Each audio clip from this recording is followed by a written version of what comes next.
Muy buen día, les habla el doctor Eduardo Ticona Chávez y les agradece a los organizadores del curso de control de infecciones respiratorias por tuberculosis en establecimiento de salud, organizado por Sensopa CNS, y el tema que vamos a hablar es acerca de experiencias en la implementación de ventilación natural y mecánica en establecimientos de salud del Perú. Bueno, en realidad, la experiencia es dada fundamentalmente en el Servicio de Enfermedades Infecciosas del Hospital 2 de Mayo y en el propio Hospital 2 de Mayo, en otros servicios.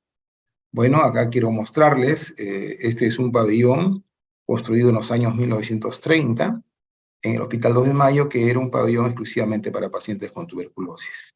Como ustedes ven, tiene amplios ventanales, ¿sí? Tanto en su primer y segundo piso.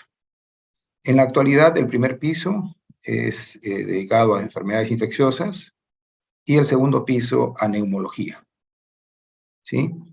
Bueno, esto no era novedad que sea construido de esa manera, ¿no? Puesto que desde fines del siglo XIX, ya en Francia se había considerado de que era una de las principales medidas para que el paciente mejore y también para que no transmita las enfermedades respiratorias como la tuberculosis, y se construyeron hospitales de semejantes características muy cerca a las montañas o cerca al mar, ¿no? Con amplia iluminación y ventilación, un poquito periférico a las ciudades, ¿no? Bueno, aquí les muestro este pabellón amplio.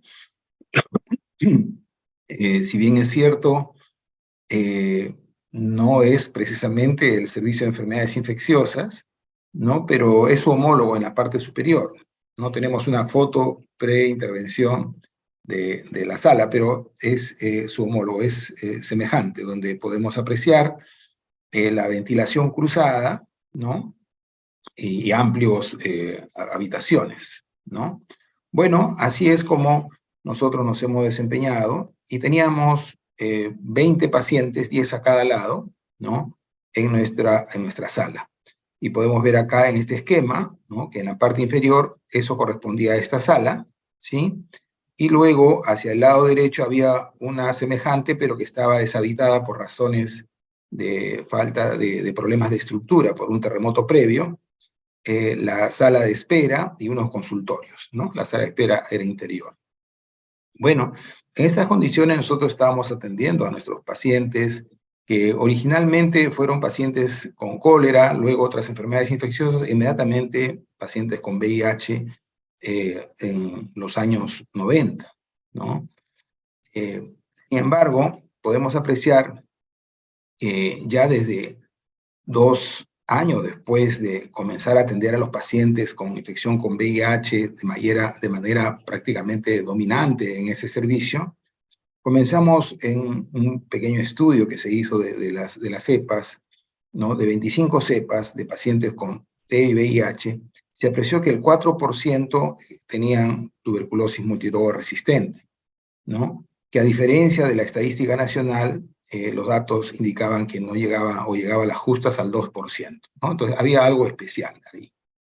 Sin embargo, en otro estudio hecho un año después, a año y medio después, igual con un número de cepas semejantes, se aprecia que los pacientes con VIH tenían una resistencia o una multidroga resistencia en un 34%. O sea, una cifra tremendamente exagerada, ¿no?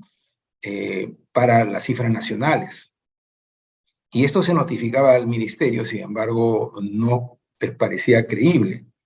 Y luego llega el año 97-98, digamos, sigue incrementándose al 40%. Esto fue publicado en un congreso, se asistió a un congreso y se presentó.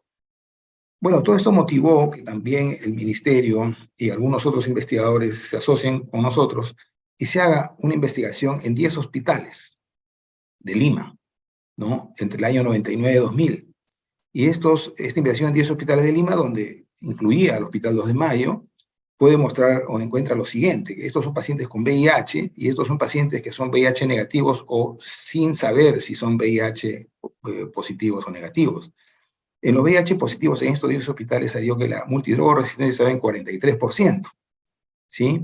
Y en cambio en los pacientes que no se conocía su estatus estaba en el 3.9%, y los que se sabía que realmente no tenían VIH en el 1%. O sea, esta diferencia, ¿no?, es tremendamente, es inmensa, lo que indicaba pues que lo que estaba ocurriendo en los pacientes con VIH era algo alejado de lo que se estaba ocurriendo en la comunidad, ¿no? Lo que significa que estaba ocurriendo una transmisión entre los pacientes con VIH, una transmisión de estas cepas resistentes en particular. Ahora, ¿dónde la podrían adquirir? En sus diferentes actividades podría ser, pero es en los lugares donde más ellos iban y se aglutinaban, que precisamente eran los servicios de atención. Saber que en aquellos momentos no había tratamiento antirretroviral y sus enfermedades oportunistas sucedían una tras otra, entonces acudían a consulta externa con frecuencia o acudían al hospital en una u otra hospitalización. Entonces, en realidad se asumió de que se trataba de una infección hospitalaria que estaba favoreciendo que existiera esta cepa resistente entre los pacientes con VIH, ¿no? Para ese momento, las guías, acá vemos como un poco la secuencialidad de las guías. Entonces, para los años 99 teníamos 2 guías solamente, ¿no? La guía del CDC y la guía de la OMS para países en desarrollo. La guía del CDC proponía que podrían haber ambientes especiales para pacientes con tuberculosis, con aislamiento y con un sistema de ventilación especial. En cambio, la de la OMS proponía que todo debería ser ventilación natural, ya que implementar servicios con ventilación mecánica serían costosos para los países pobres, ¿no?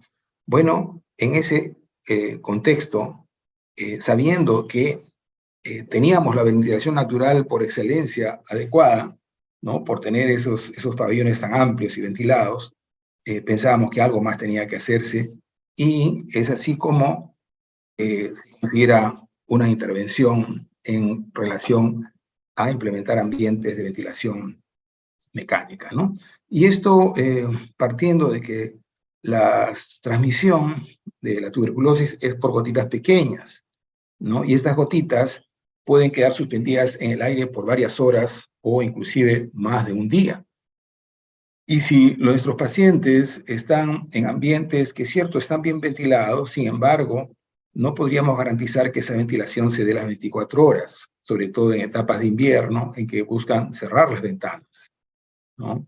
Y si adicionalmente a esto el paciente que está cercano a él es un inmunosuprimido, pues su proceso de infección a enfermedad estaría más facilitado. Entonces, probablemente esto estaba ocurriendo entre los pacientes con infección VIH y nuestros ambientes estaban lejos de ayudar y de dar salud, estaban favoreciendo la transmisión nosocomial de tuberculosis.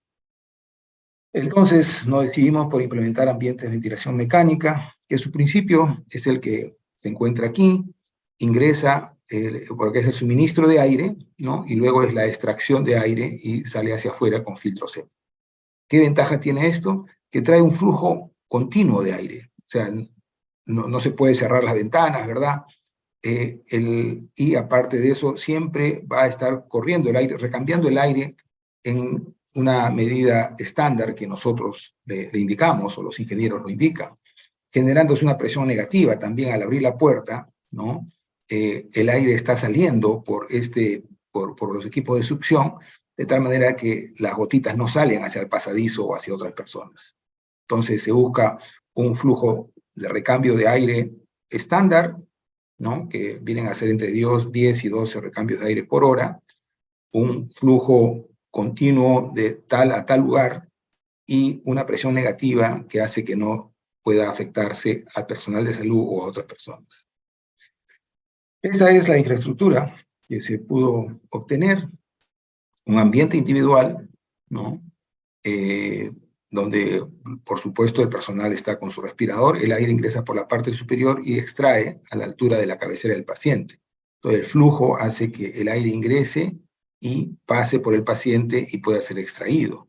¿no? Generando un ambiente seguro para el personal de salud e igualmente para el resto de pacientes. Esta capacidad de extraer es mayor que la que ingresa, de tal manera que si abren la puerta, no sale el aire, sino ingresa más bien y va a ser succionado a través de esa rejilla, ¿cierto?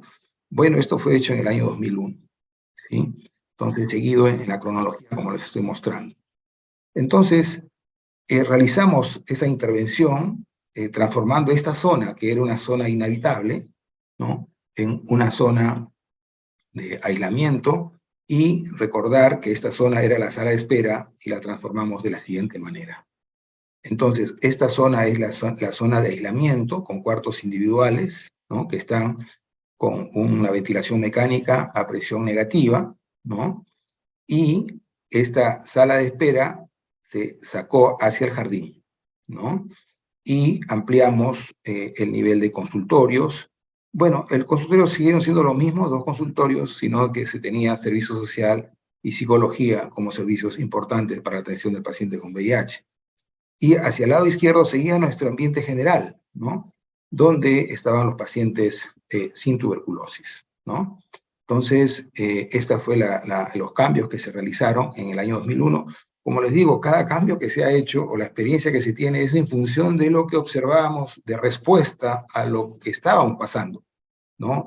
En realidad, si no hubiera habido esto, a lo mejor se hubiera retrasado más esta intervención, o convencer a las autoridades hubiera sido más difícil.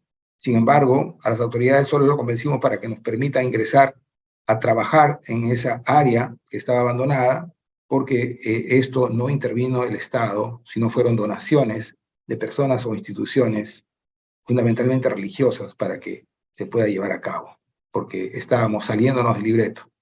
Tanto la dirección como el MINSA no lo veían, digamos, aplicable. Tenemos por dentro, ¿no?, la sala general, que ahí está, esta sí es la que hasta ahora continúa, la sala general, los cuartos de aislamiento, varios de ellos, 12 cuartos de aislamiento, los equipos de inyección de aire, ¿no?, y los equipos de extracción de aire, ¿no? ¿Sí? Entonces se ingresaba por un pasadizo en una zona restringida, ya el pasadizo estaba a presión negativa, es decir, si abrían las puertas, jalaba el aire hacia adentro. Y adicionalmente se colocaron equipos de luz ultravioleta, ¿no?, que también tienen su indicación en los ambientes, digamos, para neutralizar los bacilos dentro de las gotitas. Esta más o menos fue la infraestructura. Este era el pabellón, el primer piso, y salían los ductos, ¿no?, hacia la parte superior, ¿cierto? Aquí, luego, bueno, de toda la experiencia también podemos decir que han habido algunas situaciones difíciles. O sea, aquí solamente había un ducto para un pabellón o una sala muy larga, ¿no? O sea, los motores tenían que hacer una gran fuerza para succionar, había una gran distancia y por lo tanto había un espacio muerto que generaba mayor gasto en tener un motor más potente, hacer mantenimientos más frecuentes. Luego veremos que eso se ha cambiado y se han hecho 2 ductos, ¿no?, de tal manera que necesita motores menos fuertes y la eficiencia del recambio es mejor. Todo dado porque se comenzó a hacer algo y se ve que hay dificultades y cómo podemos hacerlo mejor. Estos datos fueron publicados, ¿no? Esta intervención ha sido publicada, ¿no? Y acá les muestro los resultados, ¿no? Fíjense, antes de la intervención, del año 97 al año 2000, ¿no?, el promedio, ¿no?, o la tasa de TBMDR entre los pacientes con VIH estaba de 0.8 a 1.29, ¿no? El año 2001 fue la intervención y ya se apreció discreta disminución, pero fundamentalmente es cuando ya todo está implementado desde el año 2002, 2003 y 2004, ¿no? Fíjense cómo la disminución de los casos de MDR fue importantísima, ¿no? Importantísima en relación al momento previo. Y uno pudo estimar, de acuerdo a proyecciones estadísticas, cuántos pacientes evitamos en la transmisión, ¿no?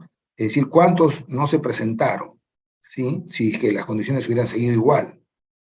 Y tenemos 19, 30 y 38 en los siguientes años, lo que sale a 126 casos. O sea, 126 casos se evitaron en esos 3 siguientes años, ¿no? ¿Y qué cosa tenemos con eso? Que podemos hacer un análisis de que si realmente, decía la OMS, si no valía la pena invertir. Y acá podemos ver de que el tratamiento para un paciente con TMDR en ese momento estaba en 15.000 y algo más de dólares, ¿no? Por los 126 casos salía 1.975.806 dólares que hubiera tenido que haberse gastado solo en lo que son medicinas, ¿no? ¿Sí? Y, sin embargo, la implementación, finalmente, y más el mantenimiento por año, ¿no? Salía en 91.000 dólares, ¿no? Y lógicamente, si hacemos una resta, nuestro país, ¿no? O nuestro hospital estaba ahorrando 1.884.775 dólares, ¿no? Y no solo estaba ahorrando, sino que estaba dando condiciones de vida mejor a estas personas y el riesgo de transmisión a su familia y la comunidad también disminuía, ¿no? Entonces, bueno, esos son los datos de una intervención para pacientes con VIH en un contexto de una transmisión intrahospitalaria de tuberculosis MDR. Luego se analizaron unas cepas, el estudio, bueno, permitió comparar las cepas del Hospital 2 de Mayo con las cepas de María Auxiliadora de esos mismos años, ¿no? Y se aprecia que había una cepa en particular, ¿no? Que tenía un gen de resistencia a la tiracinamida que se encontraba en el 2 de Mayo. Y con la intervención, este nivel de cepas disminuyó y se homogeneizó con las que tenía en María Auxiliadora. O sea, de todas maneras, inclusive desde el punto de vista microbiológico, podemos demostrar ello. Sin embargo, las medidas ambientales no pueden por sí solas solucionar los problemas. Había que adicionar medidas administrativas, ¿no? Y eso debe quedar muy en claro y seguramente en el curso se debe de tocar, ¿no? Que aquí lo que se implementó era cuál era el flujo de los pacientes antes de hospitalizarse. Teníamos una sala para pacientes en general y otras para aislamiento por tuberculosis. Entonces, el BK era importante, se estableció por primera vez en el hospital que pueda tenerse el BK 2 horas, ¿no? De manera inmediata. El paciente esperaba y después, de acuerdo, se hospitalizaba, ¿no? La respuesta es inmediata. Si era BK negativo, ingresaba al ambiente de hospitalización general, pero si tenía sospecha de TB, también era aislado, ¿no? En los primeros ambientes era aislado. Y luego, con la otra respuesta a otros BKs o clínicamente se podía decidir el pasar a usar la hospitalización general o realmente que pase a un aislamiento completo.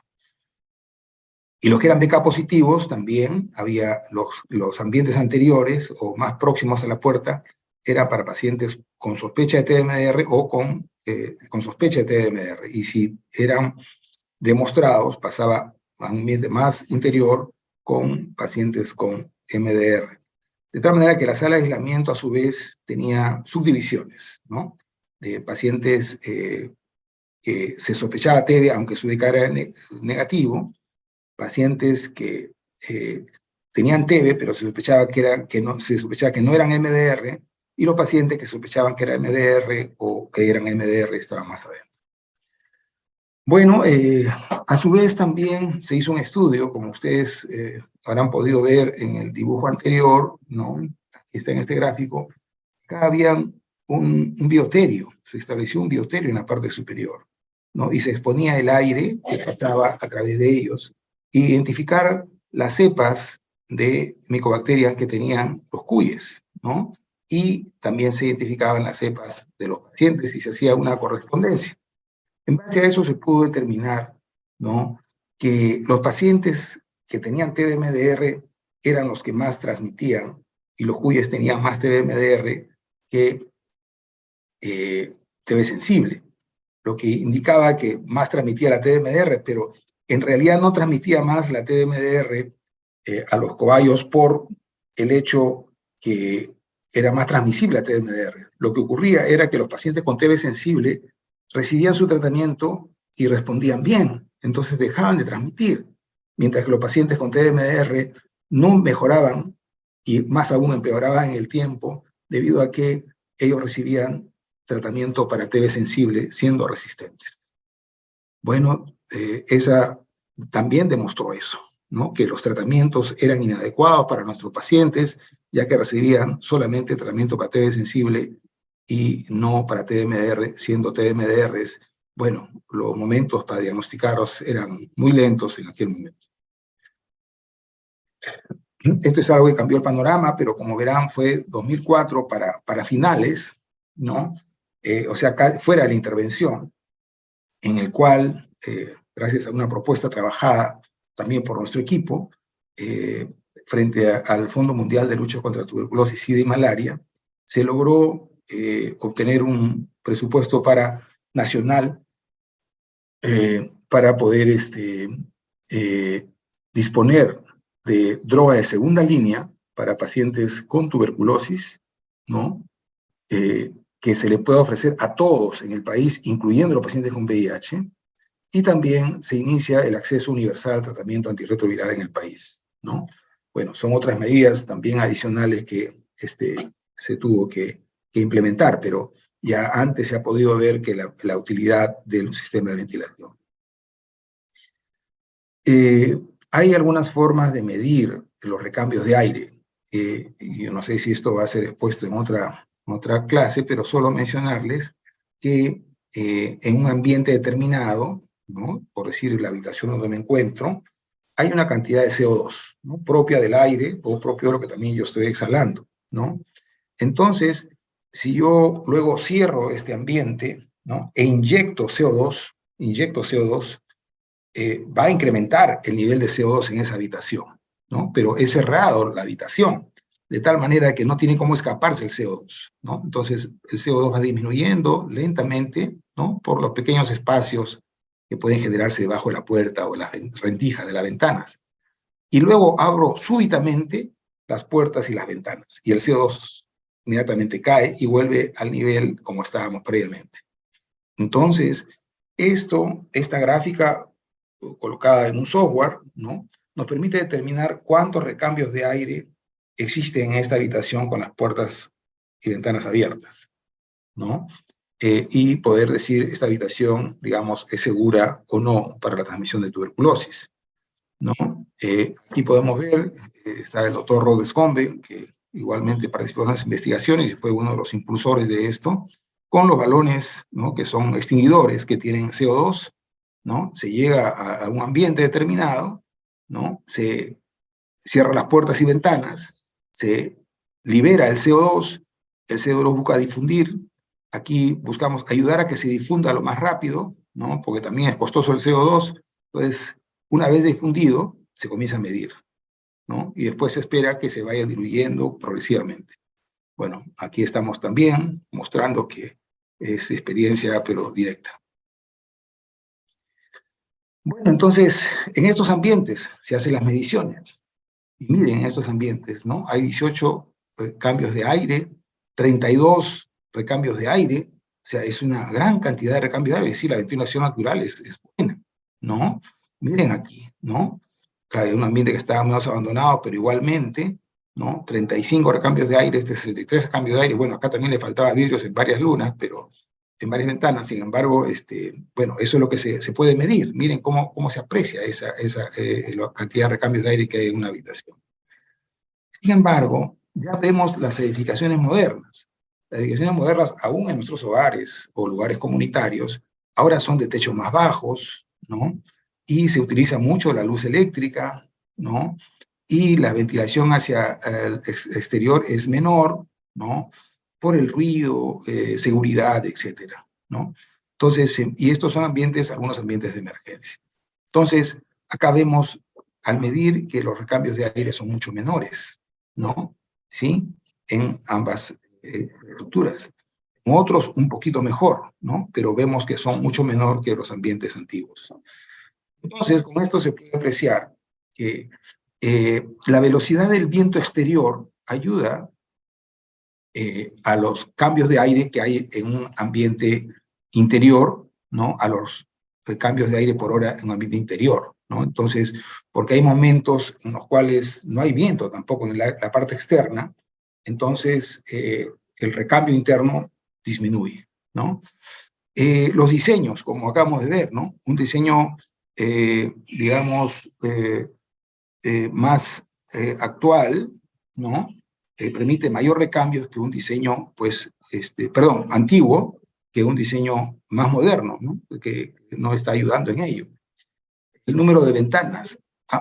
A mayor número de ventanas, ¿no? Hay mucha capacidad para poder recambiar el aire, ¿no? Y eso es lógico, ¿no? O el área de ventanas y puertas en relación al volumen de la sala, ¿no?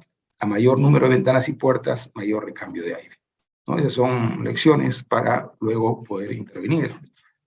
Aquí vemos las ventajas y desventajas de la ventilación natural y vemos pabellones de diseño abierto, es mucho más barato, mucho más simple, aplicable en climas tropicales que no sean tan fríos, no necesita mantenimiento y es útil en diferentes servicios en el hospital. Y las desventajas es el frío en invierno, la seguridad porque hay ese problema de todas maneras social, ¿no? En que se pasan cosas por la ventana o salen cosas a través de ella. El ruido del tráfico, ¿no? Depende del viento, como lo acabamos de mostrar, el viento exterior, ¿no? Y no hay control del rumbo de aire contaminado, es decir, no hay una succión, como veíamos en la presión, digamos, en la ventilación mecánica, ¿no? Entonces uno abre la puerta y las gotitas pueden pasar a los ambientes contiguos, ¿no? Esa es la desventaja de la ventilación natural. Igual mencionar que así como hablábamos de las medidas administrativas, bueno, esta es otra medida administrativa, ¿no? Que tienen que ir adicionales a las medidas de infraestructura y que también llevamos a cabo, ¿no? Con algunos socios aquí como la Universidad de Missouri, Kansas City o CARE aquí en Perú, que fue la de educar, ¿no? De capacitar al personal en control de infecciones, ¿no? Y se establecieron planes de control de infecciones inclusive, ¿no? Es una metodología educativa que permitió generar videos, etcétera, para que realmente, por decir, en un ambiente, si estamos sabiendo que las ventanas deben abrirse, pues deben abrirse, ¿no? O si uno tiene un consultorio donde ve que no hay estos recambios, buscar implementarlos, ¿no? Y comprometer a todos a que mejoren la infraestructura hospitalaria. Otro lugar de intervención o de experiencia fueron los penales, ¿no? Los penales son uno de los ambientes más hacinados que pueden haber con personas con ciertos riesgos para hacer tuberculosis desde antes de llegar al penal. Entonces, las tasas de incidencia mayores en el mundo están en los penales de cualquier parte del mundo, ¿no? Y si tenemos que es un país endémico, es mucho mayor. Así podríamos ver, esta es la infraestructura del servicio de salud del penal, ¿no? Mire, acá hay un ventanal amplio, ¿no? Sin embargo, para ventilar, son dos pequeñas rendijas que generan estas dos ventanas. Entonces, entra luz, pero no entra ventilación, ¿no? Entonces, está desaprovechada esa ventana, ¿no? O aquí, que por razones de frío y colocan cartones para poder protegerse y tampoco hay recirculación de aire, ¿no? Aquí tenemos otro de los investigadores, el doctor David Moore. O en el consultorio médico, ¿no? La ventana está tapada completamente, ¿no? Entonces no hay sentido de que la infraestructura tenga la ventana si es que no se va a utilizar. Y por razones de seguridad, fíjense, esta otra ventana está tapiada completamente con ladrillos, ¿no? Mire, es un servicio de salud en un sitio de alta transmisión y de alta carga de tuberculosis. Pero bueno, eso es lo que ocurría en nuestro país, hasta después creo de todas las intervenciones que se han ido desarrollando. Sin embargo, es posible que todavía ocurran estos hechos en algunas partes y por eso creo que es la razón de este curso. Y esto fue lo que se cambió en el penal. Fíjense, estos son los ambientes de clínica del penal, ¿no? Donde la seguridad, por cierto, que está, y buscando la ventilación a través de teatinas en las partes superiores y con seguridad, ¿no? Entonces los pasadizos, toda la infraestructura, claro, eso se logró también a través de otra ronda del Fondo Mundial, en la cual también pudimos tener la oportunidad de participar, ¿no? Miren los ambientes, estos son los ambientes de las celdas de los pacientes, ¿no? porque hay una parte que es la clínica, se atiende todo el penal, pero hay otra parte donde están las celdas de los pacientes, y miren, son individuales, ¿no? Y hacia su interior también tienen esa facilidad. Entonces, la clínica tenía una parte externa donde se dejan las muestras de la vaciloscopía, o sea, no es interior, sino siempre al aire libre, donde se entrega el tratamiento, también es al aire libre, ¿no? Solo tapar del sol o de la lluvia. Las teatinas fue lo que prácticamente era lo que ayudaba a todo.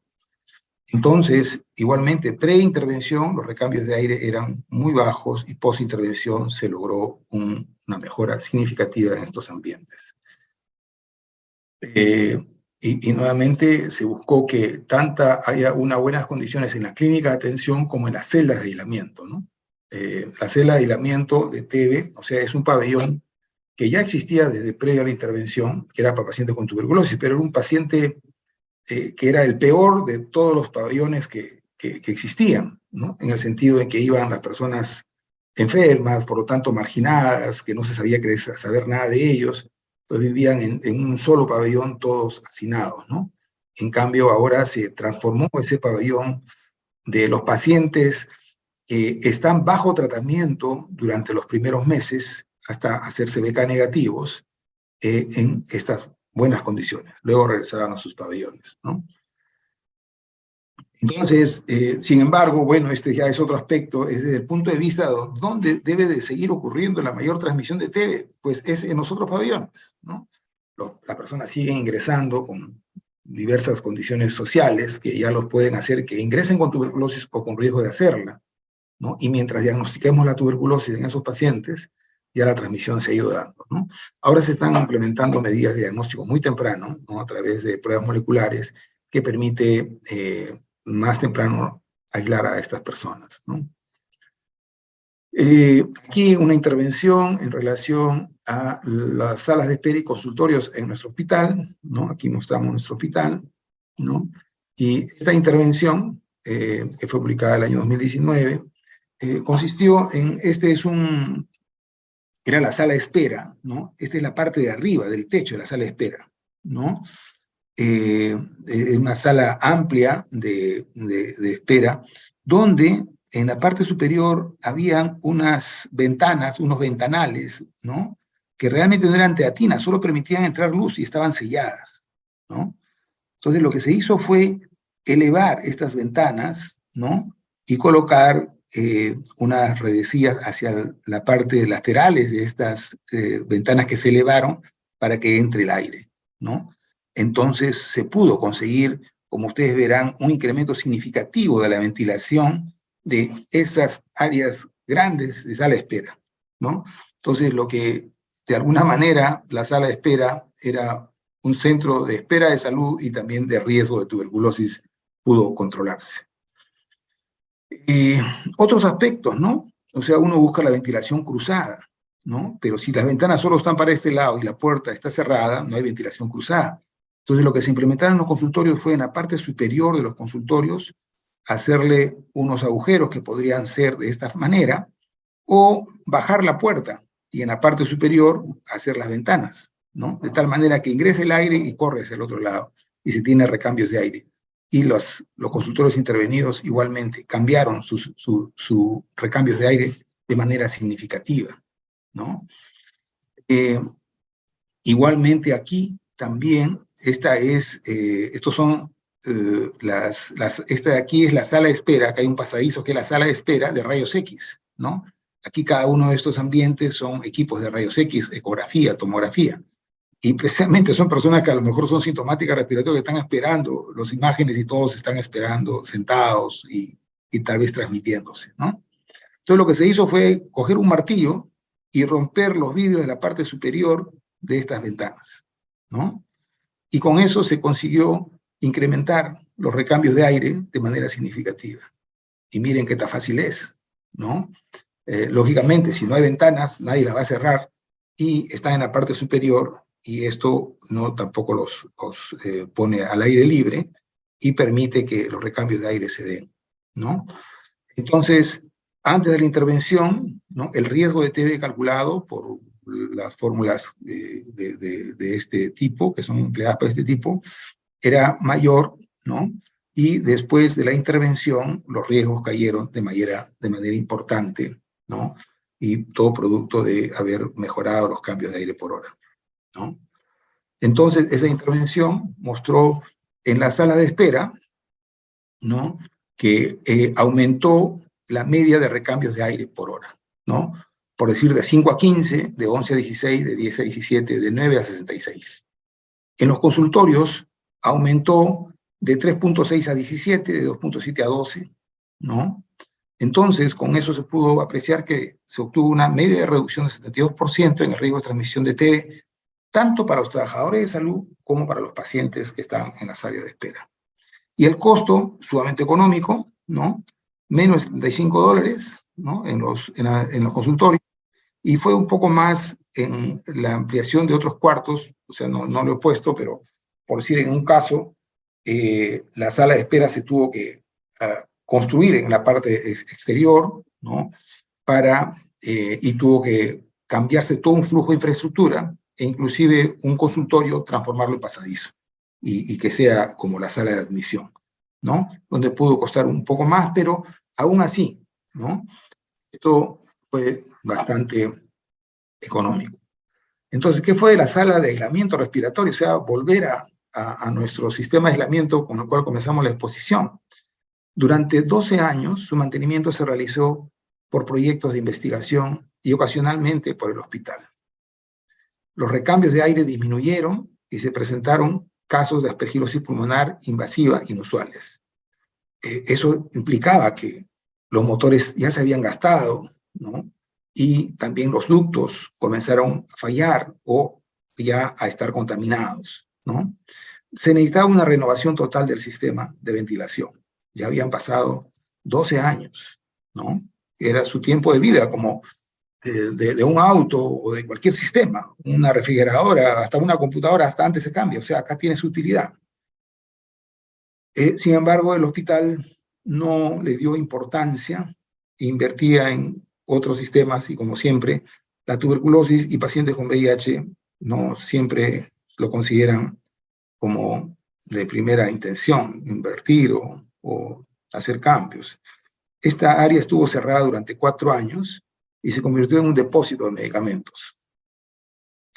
Llegó la pandemia y pues nos agarró sin esta sala, ¿no?, que hubiera sido un centro muy importante, y tal vez equiparlo con algunos otros instrumentos para poder brindar la atención, ya que el ambiente de ventilación estaba ahí, y fue una tristeza no haberlo dispuesto. Recientemente, o sea, hace menos de un año, se ha reactivado esta unidad, ¿no?, o tal vez un año, pero ya la pandemia de COVID en su intensidad había disminuido. Bueno, esto lo colocamos porque en realidad también hay otro tema, ¿no?, que es la abogacía, ¿no?, que tenemos que hacer con las autoridades, ¿no? Y este curso vale para eso también, ¿no?, para llegar no solo al trabajador, sino a las autoridades, en que no pueden dejar que esto ocurra. Si es que antes hemos demostrado de que disminuyó la transmisión de tuberculosis, quiere decir de que el estar cerrado este ambiente ha estado favoreciendo la tuberculosis en los pacientes con VIH y probablemente en todo el hospital durante todo este tiempo, ¿no?, o en la comunidad. En conclusiones, quisiéramos decirle que el control ambiental en tuberculosis es sumamente útil para disminuir el riesgo de la transmisión de TB en los hospitales. La ventilación natural es muy simple y económica en su implementación, además no necesita mantenimiento, debe considerarse en todos los ambientes de los establecimientos de salud en los países endémicos de TB sin excepción, que realmente es lo mejor, ¿no? Como vemos, a veces necesitamos solamente un martillo y ya hemos hecho una intervención barata e inmediata.